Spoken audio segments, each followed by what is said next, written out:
personal trainer, an aspiring entertainer, a business owner, and a 13-year-old girl. What do they have in common? They are all plaintiffs in a second round of lawsuits filed October 20th against Sean Combs.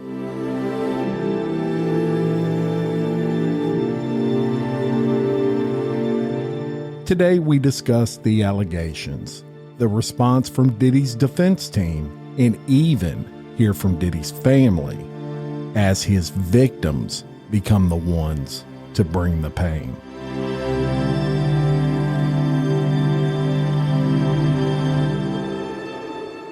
Welcome to Exposed, Scandalous Files of the Elite, the Diddy Saga, Episode 14, Bringing the Pain.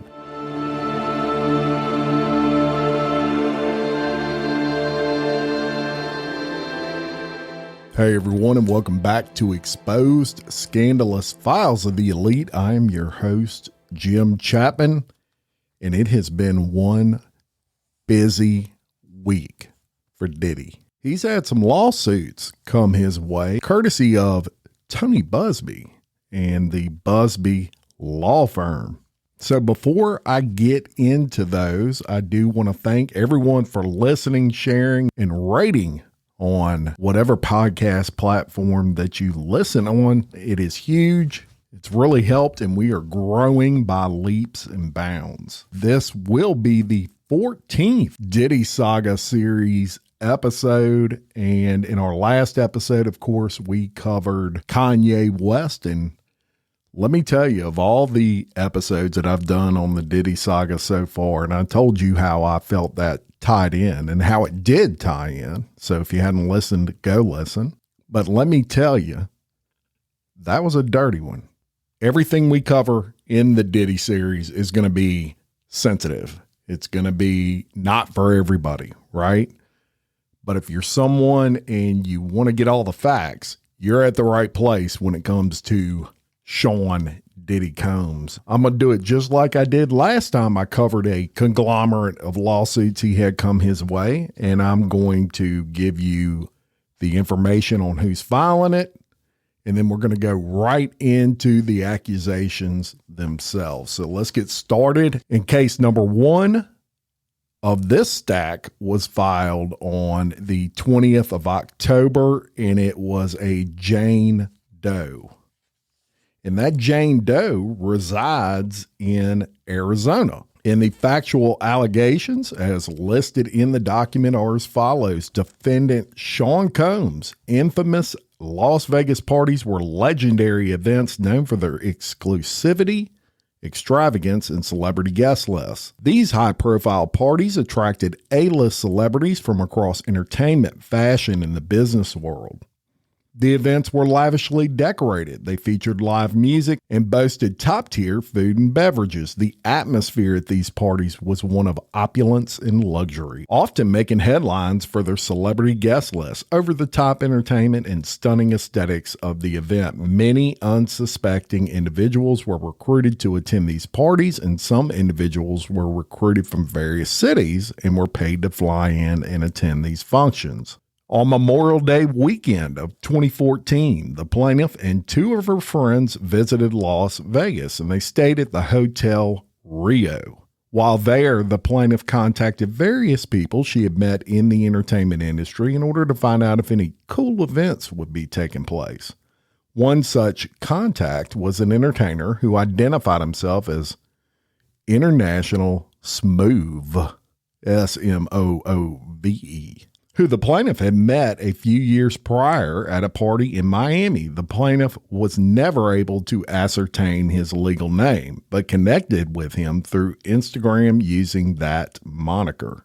The plaintiff discovered that Smoove was in Las Vegas through his Instagram stories, and after contacting him, discovered that he worked for Combs as a party promoter. Smoove invited the plaintiff to an exclusive party at the Las Vegas popular poolside lounge called Club Rehab. Smoove made it clear that this was an exclusive celebrity party and plaintiff's two friends were not invited. only the plaintiff. Despite having some awkwardness with this prohibition, the plaintiff, with the encouragement of her friends, decided to attend the party to potentially network with the influential people there. While at the party, plaintiff met many celebrities, including Mary J. Blige, Lil' Kim, and Nicki Minaj. She saw more that she did not meet. The plaintiff took pictures or videos with many of the celebrities and posted them to her private Instagram page. The plaintiff was also introduced to Combs, who greeted her and said he hoped she had a lot of fun at the party. Eventually, the party at Club Rehab died down, and the plaintiff was invited by Smooth to an after party at Combs' suite at the Planet Hollywood Hotel. While there, the plaintiff spoke to Combs again, and he directed her to a bar area with tens of dozens of open bottles of his Ciroc branded vodka. Combs directed the plaintiff to grab a bottle and help herself. The plaintiff also took videos of Combs at the party and posted them to her Instagram. Stills from the video are shown below, and I'll post those stills on the Patreon page. The plaintiff did as she was suggested by Combs, and she took a few sips of what she thought to be vodka from one of the open bottles. But after about 40 minutes and having 1 to 2 drinks from the Ciroc bottle, the plaintiff began to feel nauseated and dizzy. She started losing control of her motor functions. This occurred at around 8 p.m. that evening. The plaintiff informed Smooth that she did not feel well and likely would leave the party soon. Smooth directed her to an empty bedroom in the suite and told her to lie down there until she felt better. He told her not to worry about being disturbed because the door would be locked. That ain't a good thing at a Diddy party. The next thing the plaintiff recalls is waking up the following morning feeling very groggy and sore. Her entire body hurt, and it felt difficult to move. As soon as she awoke, she saw Combs in the corner of the room. He was shirtless and yelling loudly with animation at someone over the phone. He was the only person in the room with her, and it was clear that someone else had been in bed with her. Out of fear and confusion, the plaintiff remained silent and still until Combs left the room and she heard the front door to the suite close. The plaintiff eventually got up and realized she was naked, and her general soreness was more aggravated in her genital area. The plaintiff was horrified to realize she was raped by Combs. She found her belongings, including her dead cell phone, and made her way back to the Hotel Rio, where her friends were staying. Upon arriving at the Hotel Rio, the plaintiff's friends were shocked to see the state she was in.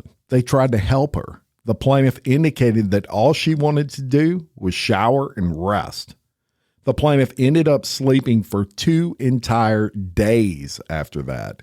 She only remembered vague glimpses of her friends trying to wake her up and offer her water. Afterwards, her friends told her they did their best to take care of her during that time, but she was largely incoherent. In the aftermath of the assault, plaintiff struggled with intense emotional pain and mental health issues, feeling disgusted and deeply depressed. The plaintiff had experienced a significant amount of impact on her personal life. She struggles to maintain relationships or be in party atmospheres due to that assault. And not a day goes by for the plaintiff without thinking of the incident. And we'll move on to what I'll call lawsuit number 2 in this stack. And that features plaintiff John Doe. And John Doe is a male who resides in California. The factual allegations of his complaint are as follows. The plaintiff is a dedicated personal trainer. He works with celebrities and other notable individuals concerning their health and fitness. In or around 2022, a fashion designer who the plaintiff trained told him that she shared videos showing the plaintiff's distinctive workouts and exercises with defendant Combs. This fashion designer told the plaintiff that Combs was impressed with the plaintiff's training regimen and wanted to meet the plaintiff and feature him in videos. The fashion designer eventually extended an invitation to the plaintiff for him to attend an exclusive awards show after party in Los Angeles and hosted by Combs. The invitation stated a private car would pick the plaintiff up from his residence and escort him to that party. On June 27th of 2022, a black Lincoln Navigator arrived to escort plaintiff to Combs' residence in the Hollywood Hills. When the plaintiff arrived at the party, one of Combs' business associates greeted him at the entrance. This person explained the plaintiff needed to execute a non-disclosure agreement as a condition of entry into the party. And y'all, that'd be my first clue that, this may not be my type of party. The plaintiff ultimately consented to the agreement because he wanted to meet Combs and have an opportunity to promote himself and his business. Combs' associate did not provide the plaintiff with a copy of the executed NDA. After signing the agreement, Combs' associate then handed the plaintiff a drink, which looked like a typical tequila soda with a cranberry juice mixer. Combs' associate instructed the plaintiff to drink the beverage as another condition to gain entry to the party. The plaintiff obliged and took several sips of the drink. Once inside the residence, a model and current client of plaintiff greeted him. Plaintiff felt more comfortable and at ease after seeing a familiar face.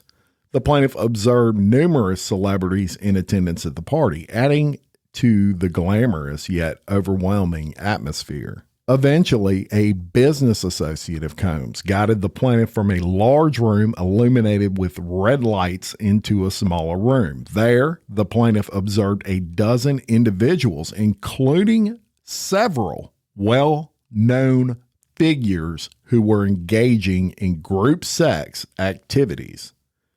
Once inside this smaller room, the plaintiff began to feel disoriented, dizzy, and weak, far beyond what he would expect from consuming a single alcoholic beverage. It became clear to him that something was wrong. He later realized someone had drugged him. At this moment of realizing his significant impairment, Combs approached the plaintiff, removed his pants, and began performing non-consensual oral sex on him. Combs then directed the plaintiff to perform oral sex on another individual in the room, known as Celebrity A. Due to the haze of the drug he had been served, the plaintiff could not resist Combs' coercion and ordering. He felt trapped inside his own body, unable to control it or understand what was happening around him. As a result, plaintiff was forced to perform non-consensual oral sex onto Celebrity A. After Celebrity A finished, the individual spit into the plaintiff's mouth. Ugh, disgusting. At this point, the drugs in the plaintiff's system were progressively hampering his motor skills and memory. The drugs caused him to lose consciousness for brief periods of time. While in and out of consciousness, individuals at the party forced the plaintiff into sexual acts with both men and women. Plaintiff's physical disposition made it impossible for him to reject their advances or otherwise control his body. These individuals, including Combs, essentially passed plaintiff's drugged body around like a party favor for their sexual enjoyment.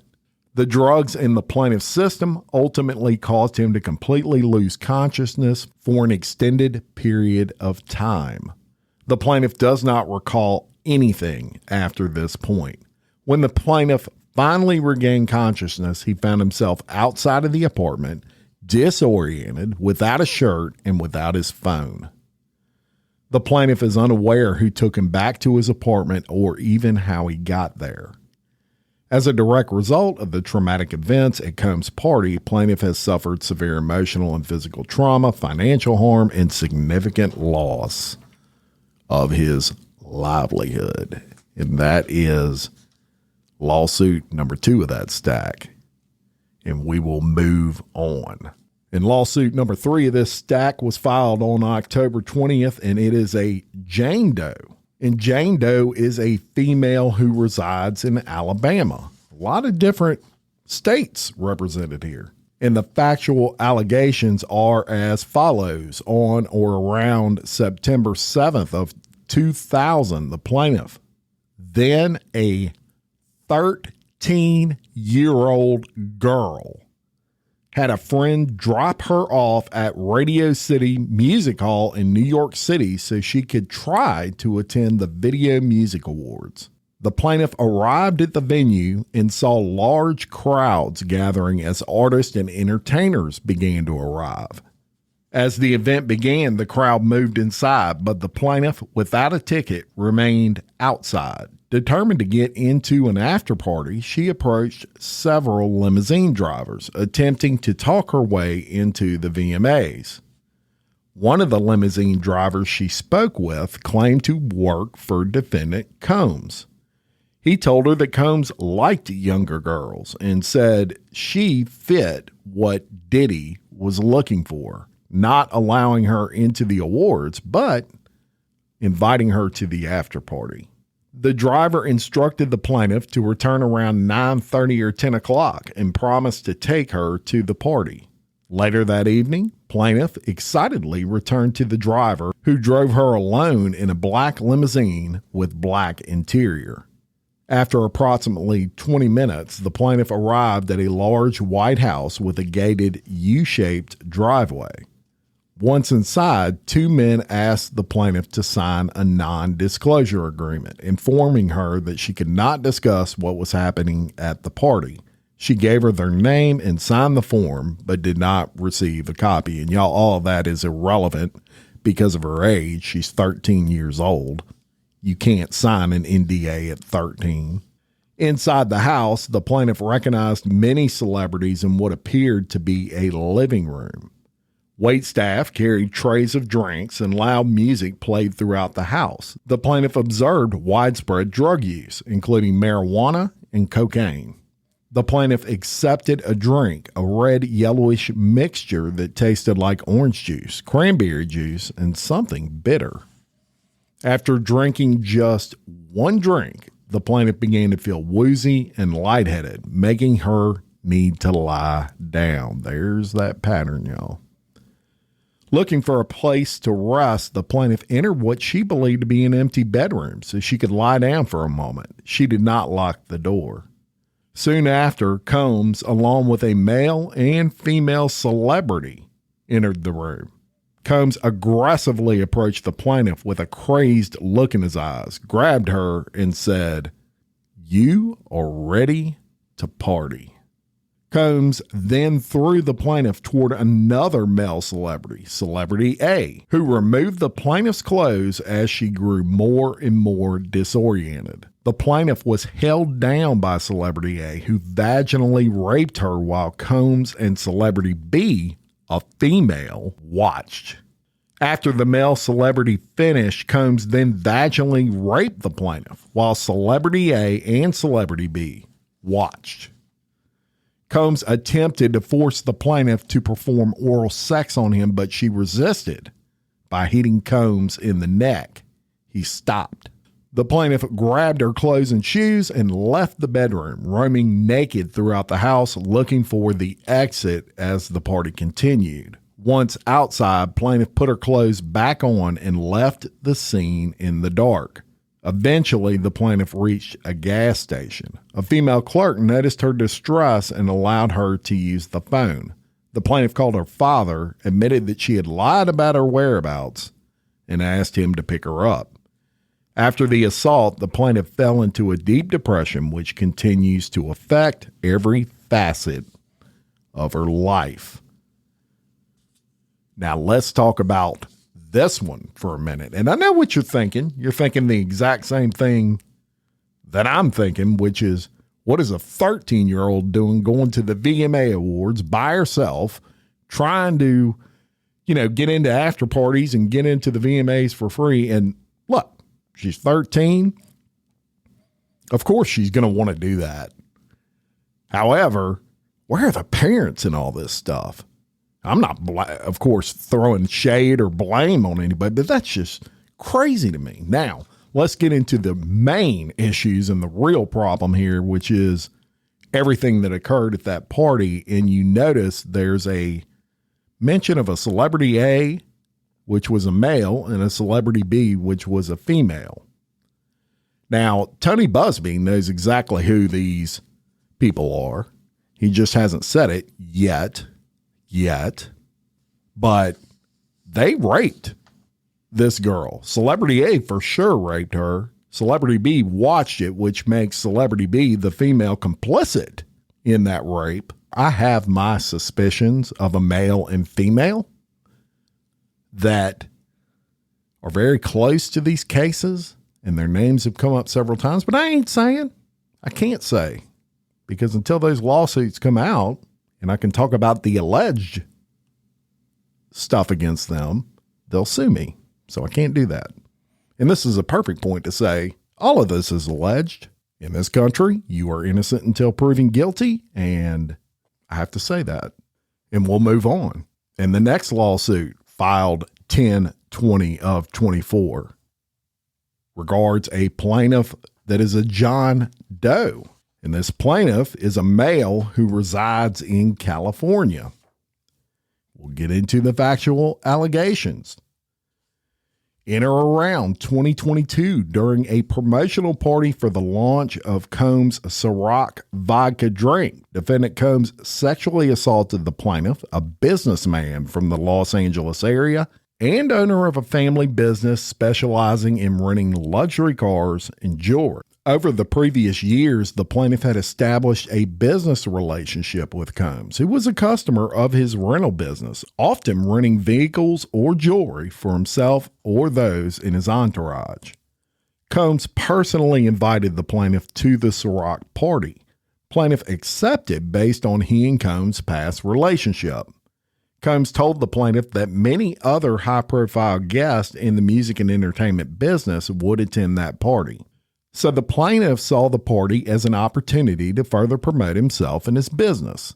Once at that party, plaintiff noticed many high-profile guests. The plaintiff took the photograph below, which shows Combs on a couch discussing the Ciroc business with other high-profile individuals, and multiple bottles of Combs' Ciroc Vodka can be seen on that table. And I'll put those pictures on the Patreon. During the event, Combs instructed the plaintiff to join him in his private office. Plaintiff went into the office where the two were alone. The plaintiff assumed Combs wanted to have a discussion about business. However, plaintiff immediately realized that Combs was intoxicated and acting strange. Combs began awkwardly moving closer to the plaintiff, and as he did so, Combs removed his pants and exposed his genitals to the plaintiff. Combs continued to move closer and then grabbed the plaintiff's genitals through his pants, squeezing them in a rough and sexual manner. The plaintiff was shocked and disoriented, froze momentarily, and did not know how to respond to the weirdly inappropriate sexual advance made by Combs. The situation escalated until another individual, professional athlete A, entered the office and intervened, which ended Combs' assault of the plaintiff. Shout out to professional athlete A. At this moment, plaintiff escaped from Combs and left the office. After escaping the office, the plaintiff left the party to return home. To help plaintiff document this encounter, the plaintiff took a photograph of the Ciroc Vodka Combs gave him at the party. As a result of this incident, the plaintiff has suffered significant emotional stress and trauma. He continues to deal with the psychological and emotional consequences of the event that happened in Combs' private office. And before we move on to the next one, I want to give you a little history on Ciroc Vodka and Sean Combs. And I alluded to this way back in the beginning of this series, but just as a refresher, Sean Combs was an investor in Ciroc Vodka, a heavy investor. He was part owner of that company. Now, Ciroc Vodka is part of a very large vodka conglomerate. The name escapes me right now, but a very powerful organization. So there were some rumors swirling, and I'm sure they are still swirling about this large conglomerate and the fact that Sean Combs, just prior to all this coming out, was involved in a $24 million lawsuit against that company. And he was. And his claim in that lawsuit was that that conglomerate owed him, obviously, $24 million. And they're so powerful, a lot of people were kind of tying that into all this and saying, well, he fucked with this large vodka conglomerate and they're getting his ass now. While that certainly didn't help, and this is my personal opinion on this, I don't think it relates. And I'll tell you why. The reason that this is going down and all this is coming out is because Cassie spoke up. We need to not forget about that and not take any credit away from Cassie. Cassie didn't have anything to do with the vodka company. Cassie spoke out and ballsed up, for lack of a better word. And he settled with her in 1 day's time. When he did that, that raised so many eyebrows, because you don't do that. You don't settle for millions of dollars in 1 day's time. Your lawyers go back and forth and you negotiate. So when that happened, the media picked that up and said, oh, she must have a lot of legitimate shit on Diddy. And he's scared to death it's going to come out. So he paid her off to shut her up really quick. Well, that's when I started reporting on it. Nobody was talking about it during that time. Nobody. I was the first podcaster that had any sort of audience that I'm aware of that started talking about it at that point. When it really hit the mainstream, and even in relation to this podcast, this is when the numbers really started jumping for exposed, was when that video came out of Cassie. And why is that so important? Because that video is what forced the government's hand to charge him criminally. These cases that I'm giving you right now, these are all civil cases, but don't forget, he's in jail. He has criminal charges against him as well. So the government is going after his freedom. These people are going after his money. And the reason his freedom is even threatened is all because of that video. That was the proof of who this animal is. It was video proof. So what happened when everybody saw that on CNN? Everybody was outraged. The entire country was outraged. You can't watch that video without getting pissed off. I don't care who you are. Snatching that woman up like that, kicking her while she's on the ground. It's disgusting. The video was the domino falling. The proverbial straw that broke the camel's back for Diddy. Had that video never have come out, you would have had people saying it's all bullshit. Diddy's a great guy. Oh, he's awesome. But you can't deny video proof. You can't deny how horrible that video is. And the government at that point, they had no choice but to charge him criminally. And criminally charge him they did. So we'll get back to it, but I just wanted to say that while I think that that did not help Diddy, and certainly he created some enemies by suing that big vodka conglomerate, I think all this shit was going to happen regardless of that. Once that video came out, this was going to happen whether he was suing a vodka company or not. That's a fact. So we'll move on. And we're going to go to plaintiff Jane Doe, filed on October 20th. And this Jane Doe is a female who resides in North Carolina. And the factual allegations of her complaint are as follows. On or around December of 2022, the plaintiff, a 29-year-old independent music artist who wrote, sang, rapped, and produced music, was invited to a party in New York City hosted by Combs. Plaintiff was invited along with several of her friends, also independent musicians. Upon arrival, the plaintiff observed a large, white, elegant residence, which stood apart from other homes in the area and was accessible by a long, curved driveway.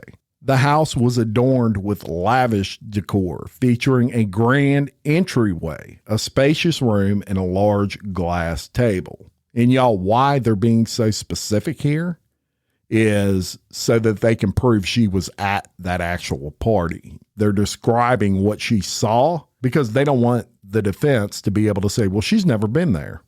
Really? How does she know exactly how the house looked inside and out? So that's why they get so specific with that.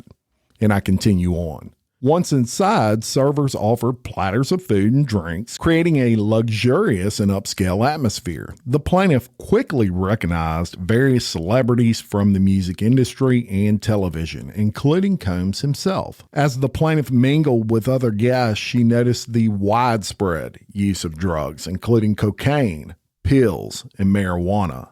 Those employed and working in conspiracy with Combs pressured all guests to consume the drugs that were being provided and served by the house staff. The plaintiff declined the repeated offers. That evening, the plaintiff drank a single glass of wine, consuming no other substances.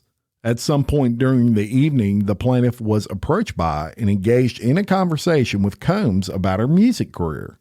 Combs expressed an interest in her work, stating his desire to help elevate her career by featuring her on a track. Combs advanced the interaction by inviting the plaintiff to his office. He suggested they could discuss the advancement of her music career in private. After arriving in the office, the plaintiff began feeling disoriented, as if she were slipping in and out of consciousness. It became clear to her at the time that she had been drugged by Combs. Due to the effects of the drug drink, Combs raped and sexually assaulted the plaintiff. Plaintiff could not stop him from doing so, as if she was trapped inside her body, not participating, but not able to resist. The next thing the plaintiff clearly remembers is waking up at 6 a.m. She was confused and disoriented and in the same office where the assault took place. After checking herself, plaintiff discovered blood on her legs from her vaginal area and bruising on her lips. She also found deep imprints on her arms and wrists, suggesting she had been tied with ropes. Additionally, she felt significant pain and soreness in her vaginal region. Overwhelmed with fear and panic, the plaintiff frantically searched for her belongings, including her phone and clothes, but she could not find them. Instead, she discovered a pair of pants, a shirt, and slides, which she quickly put on before trying to escape. The plaintiff eventually left the residence. As a result of this incident, the plaintiff suffered significant emotional distress and trauma and continues to deal with the psychological and emotional consequences of the assault. Wow. Another drugged Jane Doe. So there it is. Graphic, horrible. Now, as you would expect, Diddy's shitting in his pants right now, right? All this is, and in graphic detail, his lawyers also shitting in their pants. And I'm going to tell you what, I'll give his lawyers one thing. They got some big balls on them to actually ask for this. But a headline came out shortly after these last rounds of lawsuits were made public. And that headline said, Diddy demands court to prohibit future allegations to secure the right to a fair trial. Now, before I read you this article, you got to be fucking kidding me. Basically, what he's saying here is he wants the court to say no one else can accuse Diddy of anything because it's going to screw up his right to a fair trial. Think about that. Think about that for a second. Are you nuts? And here's how the article reads. Sean Diddy Combs has requested to prohibit claims and statements from prospective witnesses to ensure the Bad Boy Records founder gets a fair trial. The disgraced rapper 54 and his legal team want to avoid the creation of a carnival atmosphere in high-profile cases like Diddy's. Diddy was arrested in September on sex trafficking and racketeering charges. Since he was taken into custody, hundreds of alleged victims have stepped forward and shared alleged abuse they received from him over the years. In an October filing, Diddy's team claimed that he was the target of an unending stream of allegations by prospective witnesses and their counsel, accusing the alleged victims of creating inflammatory and extrajudicial statements. Several of these lawyers have made shocking, prejudicial, and false allegations of sexual assault and abuse of minors, the details of which need not be repeated, the statement continued later in the filing. And they were referring directly to the Houston law firm, the Busby law firm, representing 120 of Diddy's alleged victims. And let me say this before I go any further. The inflammatory statements are a result of what Diddy did. I love how these people twist this as if they're the fucking victim. It makes me sick. We'll continue on. Each day that passes brings a fresh wave of publicity, often at the direction of accusers and their counsel, further threatening Mr. Combs' right to a fair trial. Therefore, we respectively request that any response be filed on October 30th of 2024. That from the filing. Attorney Tony Busby held a press conference on October 1st and shared the statements from some of the alleged victims, including those who were minors during the incidents. And I'm not going to get into much of that because I've already played for you that entire press conference. Diddy's attorney, Erica Wolf, denied all allegations, saying, as Mr. Combs' legal team emphasized, he cannot address every meritless allegation in what has become a reckless media circus.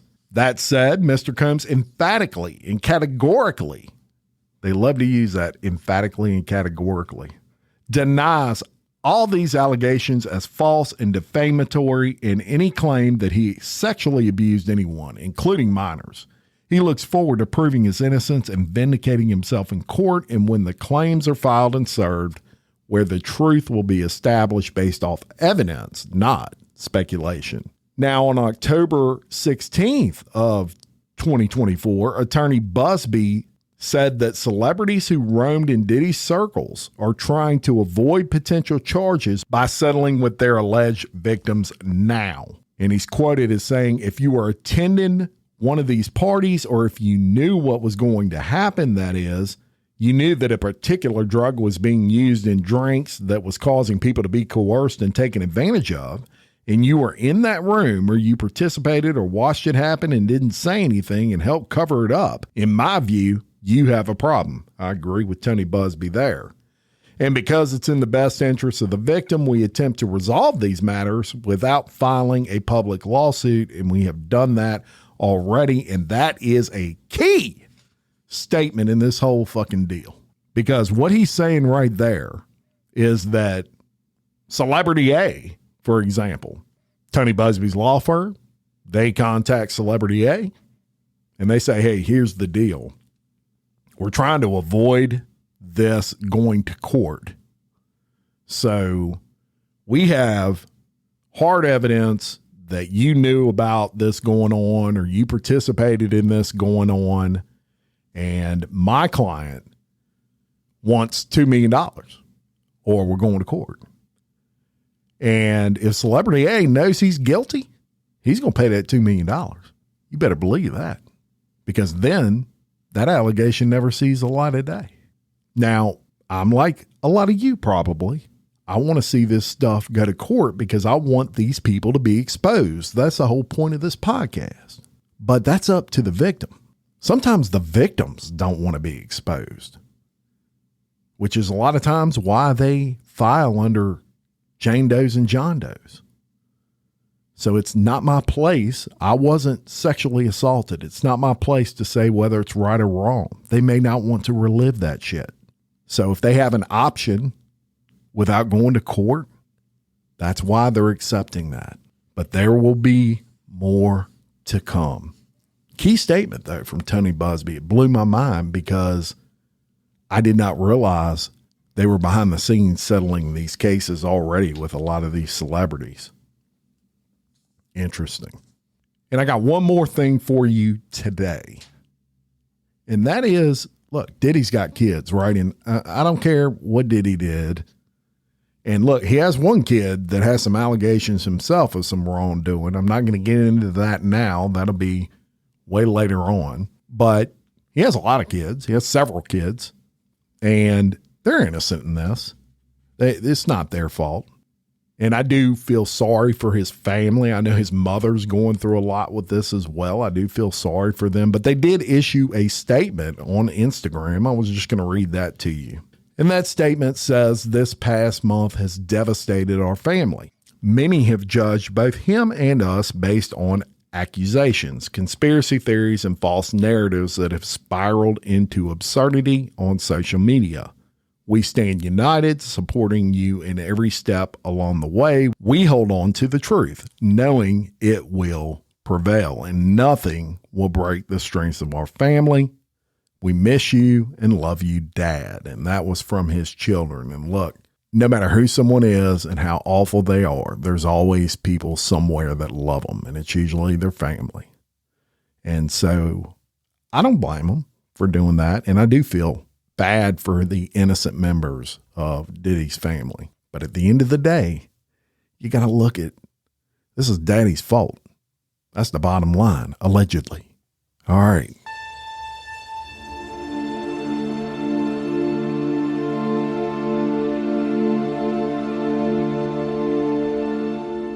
Thank you so much for your support. We have some really big things coming up, but let's just say we're about to step things up around here, and we're going to be bringing you a lot more content in the future. That's all I'm going to say right now. Follow the Facebook if you're not currently a follower of it. I keep that very active, and I really enjoy chatting back and forth with a lot of you. We keep you updated constantly on that page. Give it a follow if you are so inclined. And until next time, for Exposed Scandalous Files of the Elite, I'm your host, Jim Chapman. Much love.